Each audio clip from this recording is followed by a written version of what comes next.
Supreme court bar association ने 48 घंटे में भारतीय सफारतकारों के मुल्क छोड़ने का हुक्म देने का मुतालबा कर दिया। सुप्रीम कोर्ट बार की जानिब से मुतालबा किया गया है कि भारतीय सफारतकारों को नापसंदीदा शख्सियात करार दिया जाए और 48 घंटे में मुल्क छोड़ने का हुक्म दिया जाए। सदर सुप्रीम कोर्ट बार मियां रऊफ ने कहा है कि पहलगाम वाक़े के बाइस सफारती कशीदगी से आगाह है। कौमी वकार के तहफ़्फ़ुज़ के लिए सख्त और मौसर जवाब नागज़ीर है।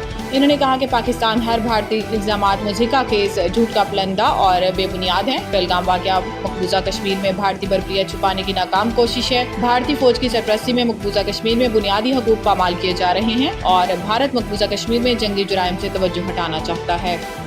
वफाकी वज़ीर ख़जाना सेनेटर मोहम्मद औरंगज़ेब ने कहा है कि आलमी तिजारत में तनाव के बाइस इलाकाई तिजारत और मुख्तलिफ ममालिक में दो तरफ़ा तिजारत की अहमियत बढ़ेगी। मोहम्मद औरंगज़ेब ने चीन के वज़ीर ख़जाना लॉन्गफुआन से मुलाकात की और पांडा बॉन्ड के इजरा के अमल को आगे बढ़ाने के लिए चीन के पीपल्स बैंक ऑफ चाइना से ताउन की दरख्वास्त की। वज़ीर ख़जाना ने सऊदी हम मनसब मोहम्मद अल जदहान से मुलाकात में इक़्तिसादी तरक्की के सफ़र में सऊदी अरब के तवील मुद्दती हिमायत बिलखसूस IMF प्रोग्राम में मुआवनत पर इज़हार तशक्कुर किया। मोहम्मद औरंगज़ेब की अमाराती वज़ीर मुमलिकत माली अमूर मोहम्मद बिन हादी अल हुसैनी से भी मुलाकात हुई, जिसमें मुफाहमती यादाश्तों को अमली मुआहिदों में बदलने की ज़रूरत पर जोर दिया गया। इसके अलावा मोहम्मद औरंगज़ेब ने सेंटर फॉर ग्लोबल डेवलपमेंट के तहत मुज़ाकरे से खिताब में कहा है कि आलमी तिजारत में तनाव के बाइस इलाकाई तिजारत और मुख्तलिफ ममालिक में दो तरफ़ा तिजारत की अहमियत बढ़ेगी।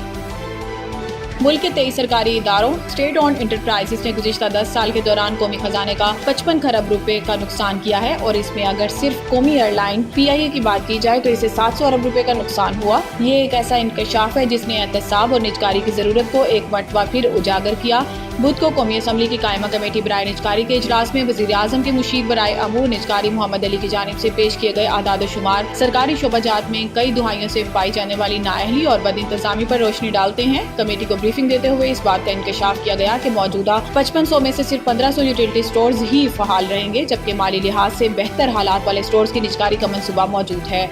फारूक सत्तार का कहना था कि मुलाजमतों का तहफ़्फ़ुज़ रियासत की जिम्मेदारी है। इन्होंने खबरदार किया कि इन इक़दामात की वजह से मुलाजमीन का मुस्तक़बिल नज़रअंदाज नहीं होना चाहिए।